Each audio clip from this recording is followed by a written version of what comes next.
Hey guys. Hi. Sorry, what were you gonna say? Hi guys, what's up? That's Karen. Let's start this video. That's Jonathan. What's up? And he's gonna preach for us today. Okay, so can I start? Yeah. Okay. So I'm gonna read some verses. This is gonna be a two-part sermon really quick. I'm gonna read a few verses in Matthew 18.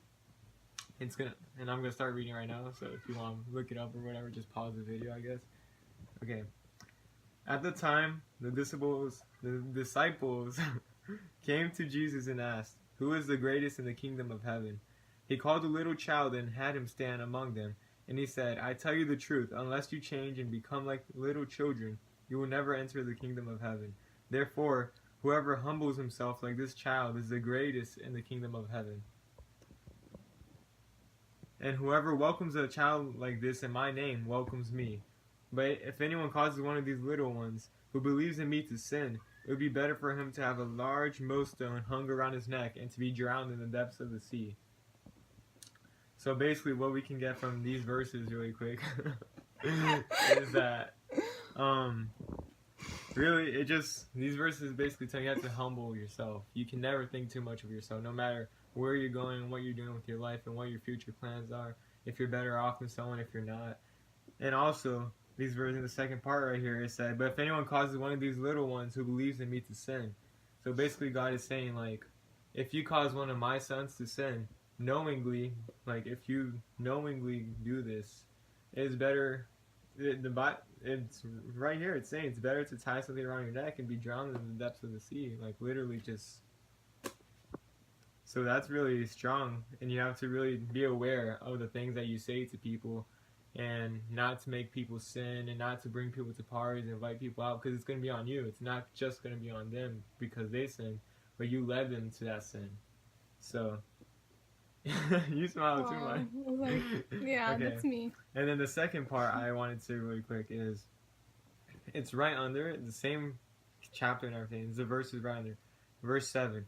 "Woe to the world because of the things that cause people to sin. Such things must come. But woe to the man through whom they come. If your hand or your foot causes you to sin, cut it off and throw it away. It is better for you to enter life maimed or crippled than to have 2 hands and 2 feet and be thrown into eternal fire, otherwise hell. And if your eye causes you to sin, gouge it out and throw it away. It is better for you to enter life with 1 eye than to have 2 eyes and be thrown in the fire of hell." So these verses are really strong because it really opens up your mind on how you should go about your life. If your eye, the Bible is telling you that if your eye causes you to sin, your eye is something that you really need, a necessity in your life, to take it out and throw it away, to not make use of it anymore. So if the Bible is telling you something to the degree of your eye, that literally just take it out and throw it away, something that you need to live, imagine your relationships, imagine your phone, whatever is causing you to sin, whatever is taking your mind away from God. God really just wants you to cut it, because if your eye causes you to sin and God is telling you to cut it and throw it out, imagine this boyfriend that is not really a necessity in your life. Or imagine your phone. Like, let's go specific here. Let's say you watch pornography on your phone, right?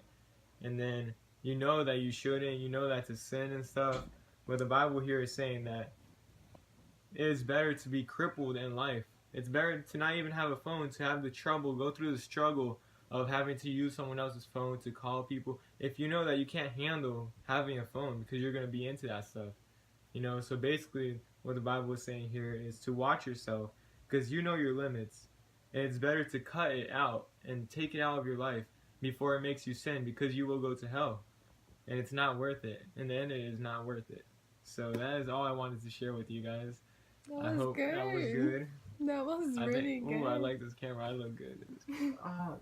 Okay. Oh my god.